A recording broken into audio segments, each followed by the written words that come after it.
I'm pleased to be presenting for you today a talk that I recently gave at VIV Asia 2025 on behalf of the European Fat Processors and Renderers Association. And it was in a session dealing with the use of processed animal proteins, or in other words, rendered animal byproducts in aquafeeds. And so I decided that not only would I give this talk in public on stage, but at the same time, I would make it available here on my YouTube channel so people could immediately come and re-watch it if they wanted to do so. Now, giving the talk here, I'm not constrained by the time limit that I have on the stage. And so actually in this video, I can take a little bit longer time and fill in a little bit more detail than I would have if you had listened to me live. So let's get started.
So here we are, the application of processed animal proteins in aqua feed.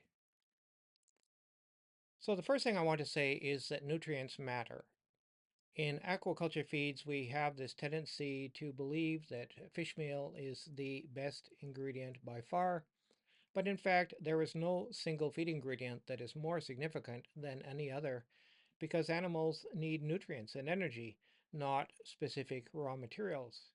And one thing that gives an advantage to animal byproducts typically is cost. So on a per protein unit basis, animal processed animal proteins tend to be a better cost-effective source of protein. However, the real value of an ingredient depends on its nutrient content, nutrient variability, risk factors, and whether they're eliminated or can be managed, and then in the end, nutrient digestibility. And for some ingredients, we also have to consider functional properties. Processed animal protein products are used widely in aquaculture feeds, and I have some data here both from America and also from the European Union. So the data that I'm citing for America just came out of a publication just recently released within the last week or two called Animal Feed Consumption.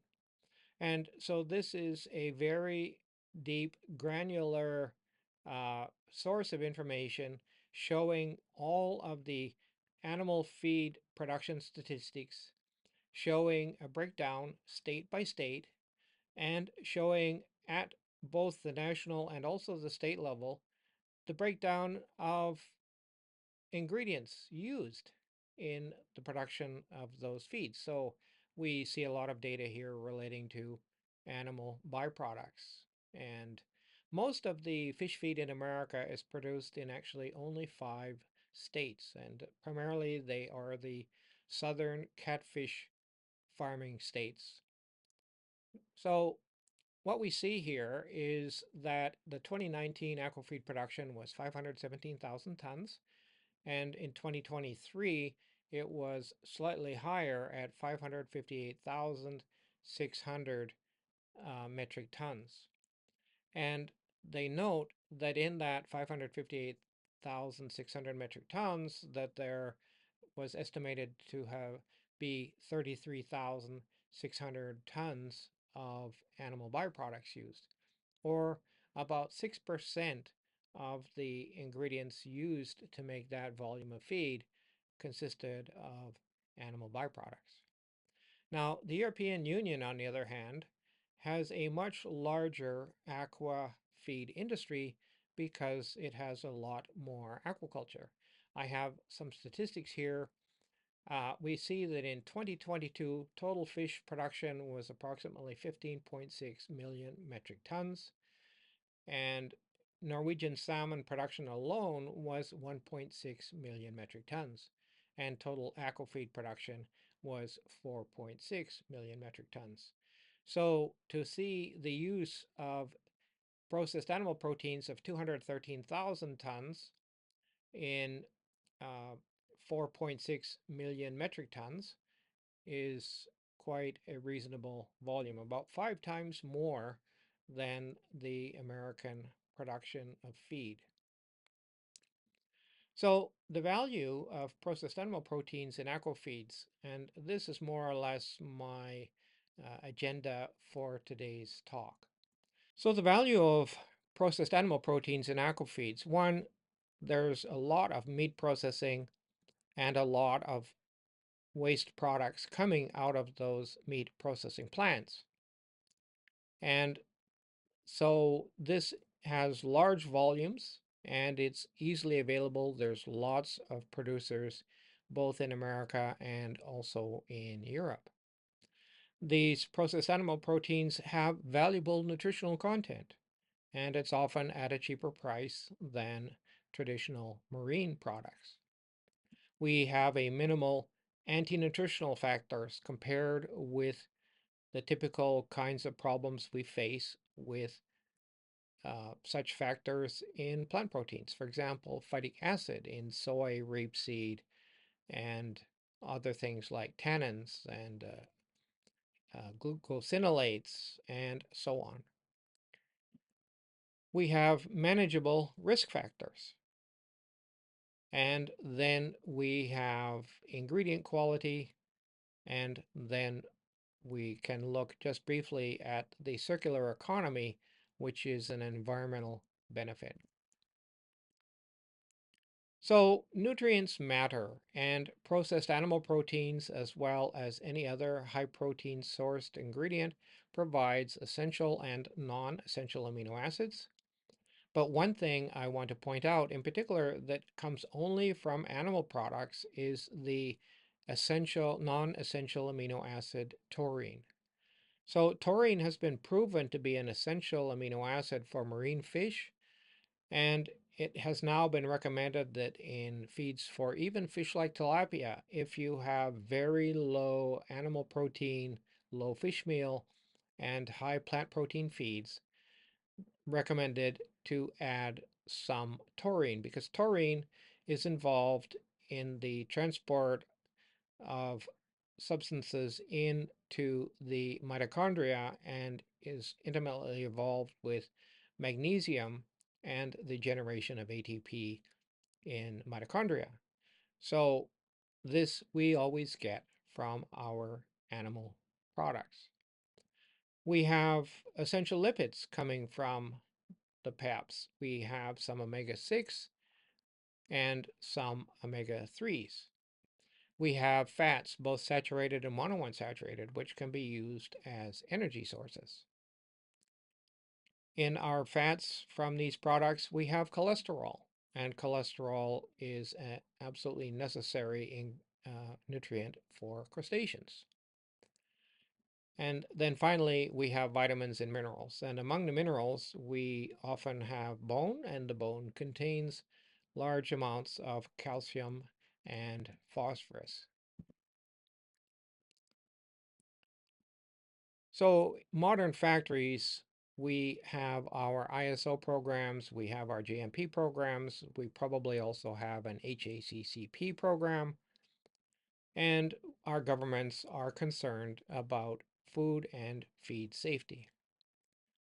When we face a situation of improper handling and storage conditions, time and temperature of raw animal tissues, let's say coming from a animal meat processing plant to a rendering plant, we have to be concerned about the risk of spoilage due to autolysis and bacterial enzymatic activity that degrade free amino acids into biogenic amines.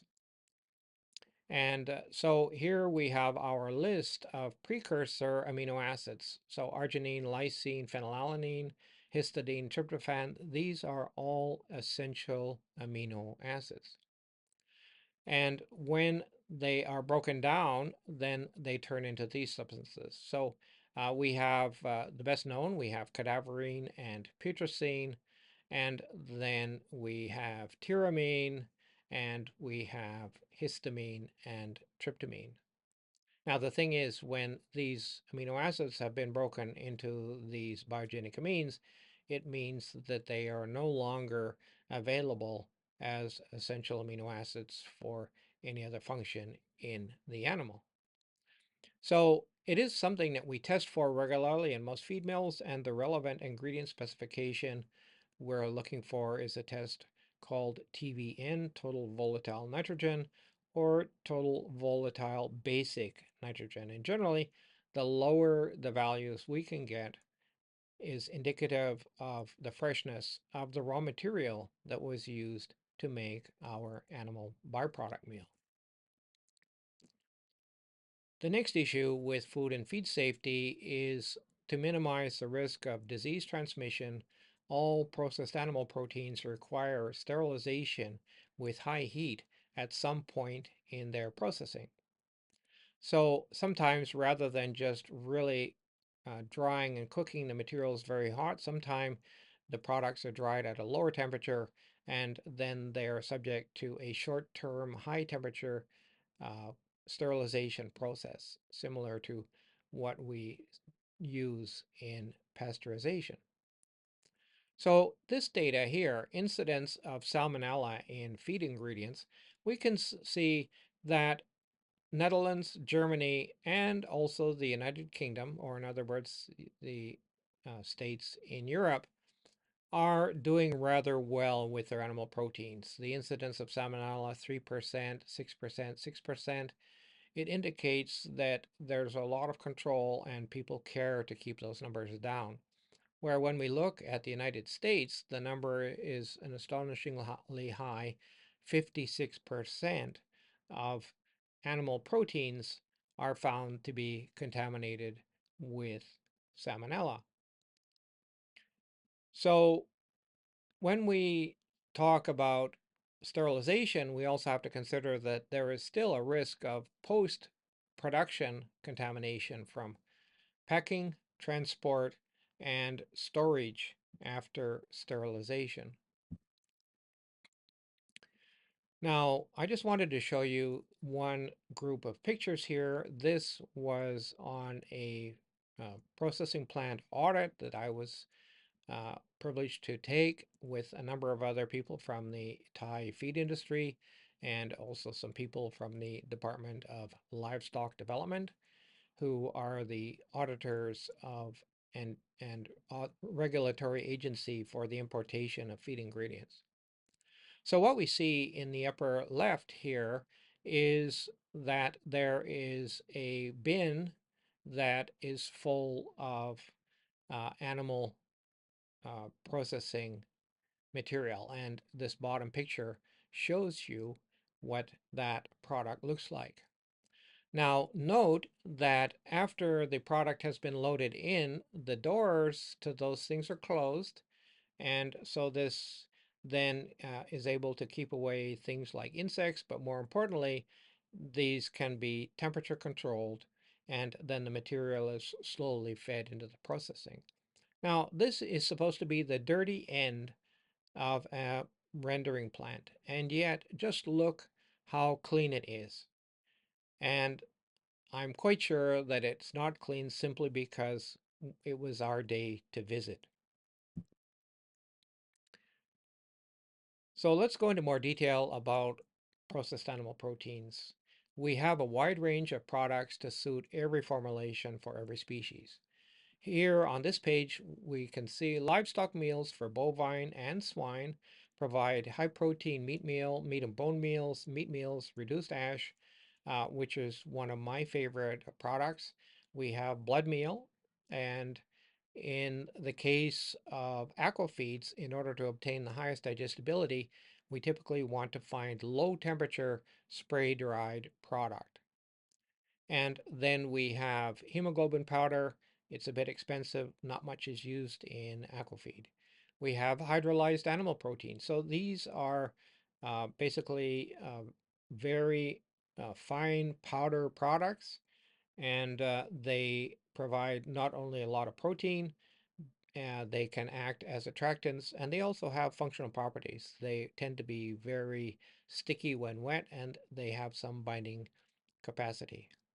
And then we also have sources of fats for energy and also cholesterol. Looking at poultry meals, which are coming from either single species or in some cases mixed species among chicken, turkey, duck, and sometimes goose. We see poultry meal low ash, poultry meal pet food grade, poultry byproduct meal, which is allowed to have some feather contamination in it. We have blood meal, hydrolyzed poultry protein, spray dried, and then we have feather meals. Now, some feather meals, the lower priced ones, tend to be acid hydrolyzed, but the better ones are enzyme hydrolyzed. And I have used both standard European enzyme hydrolyzed, and I've also used an enzyme hydrolyzed, but it had underwent low temperature drying. So this ended up having better protein quality and better amino acid digestibility. And then we have poultry fats and oils, which contain significant amounts of omega-6 polyunsaturated fatty acids. Most animal proteins, with the exception of blood meal and feather meal, have an amino acid profile quite similar to fish meal. Not exactly the same, and of course, lot to lot is going to have some variation, just as fish meal does. Nevertheless, this similarity allows high quality swine and poultry meat meals to replace 50 to 100% of fish meal. In the case of blood meal and feather meal, blood meal has high lysine and histidine, but it has low methionine and isoleucine. Feather meal, on the other hand, has high leucine and cysteine, but low methionine. So we typically will not use very high levels of blood meal or feather meal as we would with other meat meals. But then if you start to use a little bit higher levels, we have to compensate for the reduced level of methionine. So here's some information from this FAO book from 2011, Processed Animal Protein in Salmon Feeds. And note that this was data from 2010. Now, it was not until early 2013 that the European Union allowed the reuse of animal byproducts in aqua feeds. So prior to that, they were reducing fish meal, trying to make sustainable feeds, and utilizing only plant proteins. But these same companies are multinationals, and so they're growing salmon all around the world. They're growing salmon also in Chile, Australia, Canada, New Zealand, and in all of these places where animal byproducts were in fact allowed to be used, these same companies were using them at the same time they were not using them at home. So you can see here that we have poultry byproduct meal, hydrolyzed feather meal, blood meal, meat meal, and you can see the levels that were being used in Chile, Australia, and Canada. From the same source, we see use in other kinds of aquaculture feeds, not just salmon feed. So marine finfish, marine shrimp, catfish, including pangasius, tilapia feeds, and carp feeds. We see poultry byproduct meal, all of the same animal byproducts. The only one that is not used very much, you see, is poultry oil. And in my experience, poultry oil has a rather peculiar smell, which does not go well with the idea of aqua feeds. A lot of people don't like the smell. It's a very notable smell. So we tend to go more with neutral smelling vegetable oils and fish oil, which is a lot more interesting to meet the preferences of our customers. So I had a long list of specification sheets from multiple processors in multiple countries across Europe. And so I compiled this list. We see porcine protein 5840, pork meat meal, pork protein meal, pork processed animal protein, and you see the protein levels go from 48 up to 58 minimum. And then we see some max, we see levels of fat, moisture, and ash. And then we have poultry processed animal proteins, proteins ranging from 55 up to 63. Once again, there's some variation in the minimum amounts. Different companies report their specifications in slightly different formats. And down at the bottom, we have bovine meat meal at 45% protein and 50% protein. And that's generally because that the bovine animals have a large skeleton, and so these tend to have quite high levels of ash. And if we look over here on this side, we see that the ash level is reported to be maximum 33%. Whereas for the others, some of them are lower, and oh well, there's a few here that are also about 33%.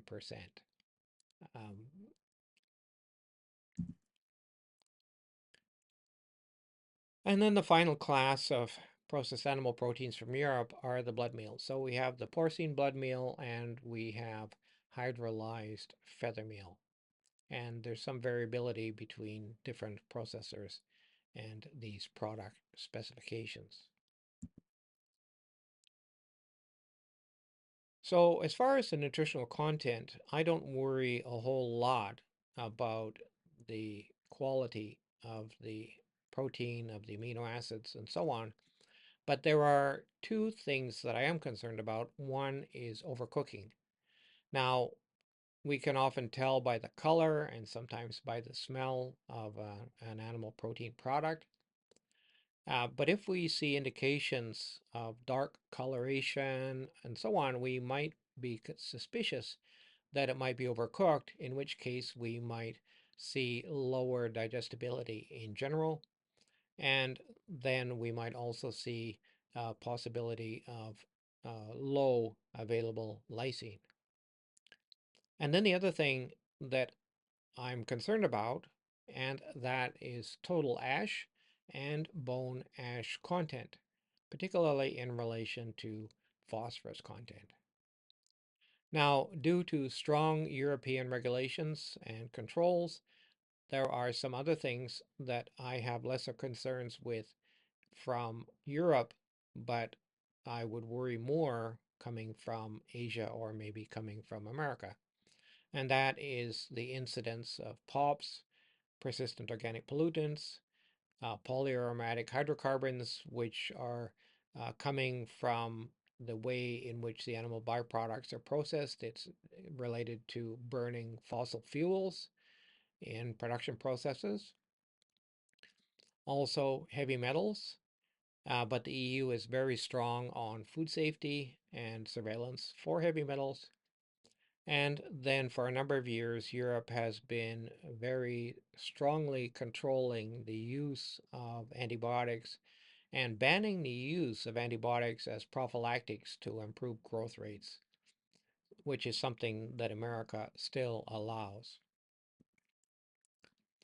So here's some data from some, in the next 2 or 3 slides, I want to highlight that there is, once again, a certain amount of variability. Now, this book um, is about animal protein products. And so in the book, there's this chapter, Meat Industry Protein Byproducts, Sources and Characteristics.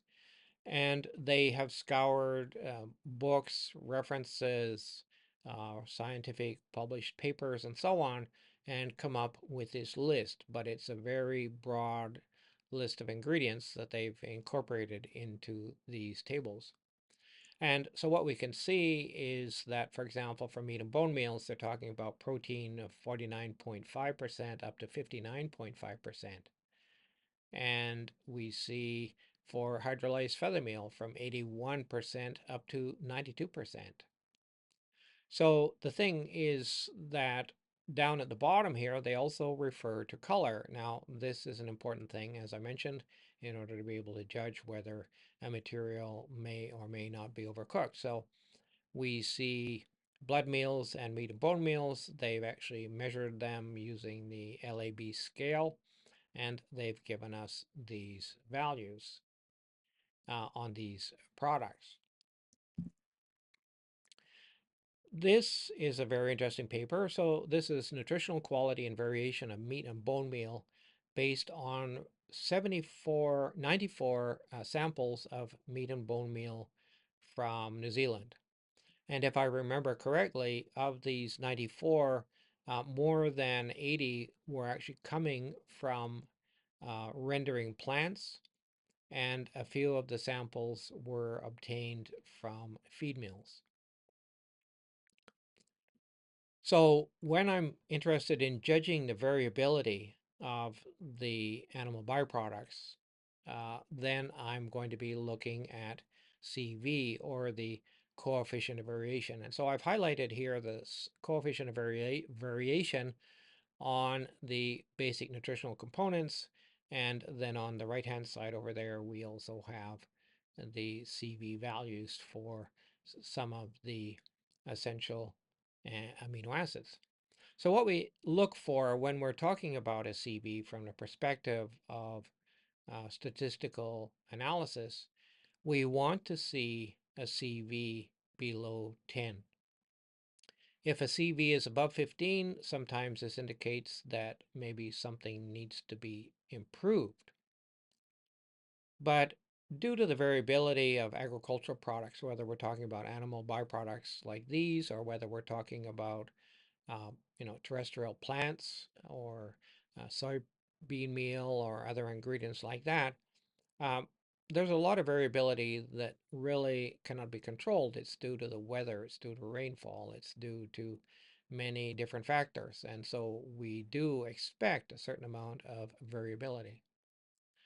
So looking here, we see that crude protein of 94 samples, the CV is a very respectable 9.8. For fat, we see 26.6, a lot more variability there. Ash, about 23. And then if we go down here to the bottom, we see protein solubility. So this is an assessment of the potential, kind of like assessing whether the protein is digestible or not. If it's soluble, it means that it's not damaged in any way, and has not been overcooked. And then we also see bone content, which can be quite high. So this is one concern of mine, because I am concerned about the amount of bone that's in these products. Looking at the amino acids, we see arginine has a CV of around 10, very good. And most of the rest are somewhere in the range of about 15 to about 20 or 21, which is actually pretty good as well. So these are some samples from my actual laboratory. And on the left-hand side, we see a porcine meat meal. minimum protein 58%. I bought these from several countries in Europe. And then on the right-hand side, there's a porcine meat meal with a minimum protein of 62%, and typically this would have 64% or better. And the reason that we have this picture is that the product on the right-hand side here was the natural color, kind of a red orangey kind of a color. And we received this lot, same product, but it was darker. And this was our normal and this was our abnormal. And so we're concerned about the nutritional value of this one because it appeared to be overcooked. Okay, so I'll go on now to talk about bone ash and its effect on feed intake and feed digestibility. Here we have a test that I did. I was using these swine meals from Spain, Germany, and Denmark, and I noticed that when I was using Denmark, that my FCRs were excellent and my growth rate was excellent as well. When I used Spain, it was okay, but when I used the German product alone, so let's say we're doing first in, first out, the German product actually had a higher FCR and poorer growth performance. And I was able to look at all of the components of the feed and noted that this was the only different ingredient in a formulation, so it was highly suspect.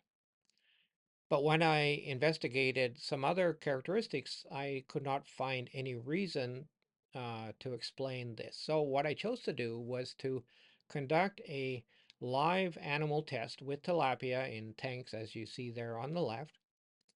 And I did apparent amino acid digestibility of these uh, processed animal proteins. So you can use the color code. We have dark blue, Spain. We have Germany is the dark green. We have Denmark is kind of the brown orange color there. We have purple from Australia. And then we have a lighter green for feather meal and a bright orange for blood meal. So looking, what we see here is that the product from Denmark on average had about a 15% higher amino acid digestibility than the German product did. And this was my way of understanding why I had a high FCR and poor performance when I used the German product exclusively.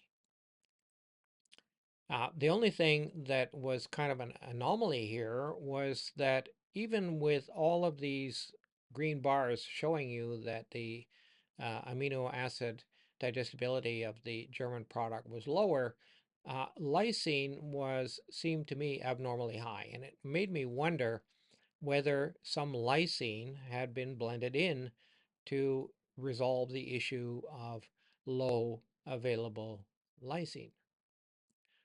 So my solution with these products was that if I had Denmark, let's say 10-15% of the formula, I could use it all alone and it would be fine. And I could use the Spain in the same way. But if I had the German product, I had to mix it about half-half with either the Spain or the Denmark in order not to see a drop in performance and an increase in FCR. So this is an interesting study because this researcher put fish bone, into diets for rainbow trout. And you can see here that we had a diet without any added bone. We had 2%, 5%, and 10% added bone. We can see here the bone phosphorus in grams per kilogram, ranging from 4 in the diet without added bone up to 17 grams per kilogram in the one with 10% added bone. And when we look at apparent availability of phosphorus in the diet and apparent availability of phosphorus in the bone, the numbers go from 74 down to 19. And for phosphorus in the bone, from 66 down to only 13. So somewhere at around, say, 11% bone phosphorus, we see a very substantial drop from, let's say, 53 in the case of apparent total phosphorus and 47 down to much, much lower numbers at the highest level of bone. So this tells me that bone is not something that I want to have a lot. It will interfere with my phosphorus availability. And what else? Well, in this table graphic here on the left-hand side, we see a correlation of protein apparent digestibility and ash content of the diet. And this was done with gilted sea bream. Now notice as the ash in the diet increases, the apparent digestibility coefficient of the protein decreases in a fairly linear fashion. And that 10% ash in the diet is representative of about a 90% digestibility of the protein. And as we go from 10 to even, say, only 12, we see a reduction of about 5% digestible protein, which is very substantial. So it's not easy for us to measure phosphorus um, in our feed mill, but it's easy for us to measure ash. And so we have this table from Dr. Hua, where she correlated ash content of the processed animal proteins with the amount of bone ash that they contained. And so 25% ash in the product contained about 4% of bone ash. And so I decided that this would be my cutoff level. So for my products, whether I'm talking about fish meal, whether I'm talking about animal byproducts, I always tried to specify buying ingredients with an ash content lower than 25. So this meant protein, animal proteins above 55% protein, fish meal about 60% and higher in order to keep the ash levels down. So one of the things about this process of circular economy is that we grow our animals, we harvest the meat, we process the meat.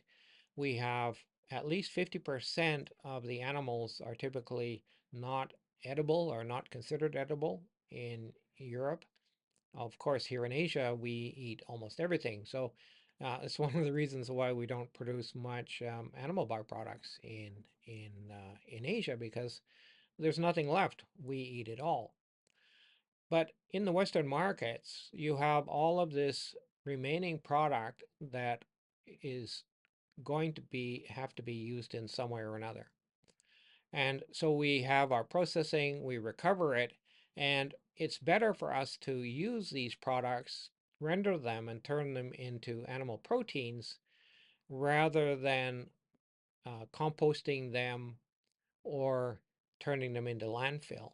And during the time when Europe had a ban on exportation of animal byproducts, they were basically incinerating a lot of that and turning it into uh, roadworks, into surfaces for highways and so on.